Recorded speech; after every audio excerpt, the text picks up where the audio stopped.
This is the Taylor Seville Magic Binding Maker, and I'm going to show you how it works. You lift the latches on both sides and it opens like a clamshell. It has ridges and grooves on both sides that make a real strong channel for your binding to go through. I'm using a 2.5-inch cut binding, fold it in half and give it a real good finger press, and then insert it from the back to the front. I like to have the fold at the back ridge so I can see that the edges are lined up.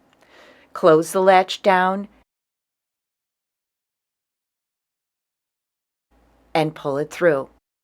It will come out with a nice crease. When you come to a join, you want to press those seams open.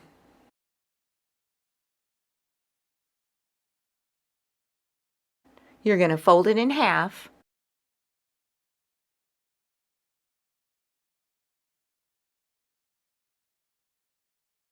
and you're going to have your scissors handy and trim the wings.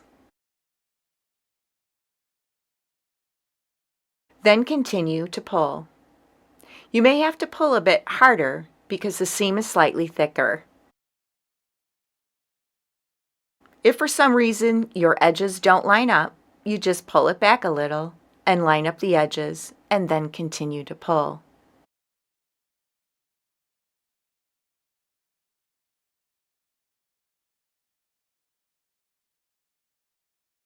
The Magic Binding Maker includes a handy binding spool.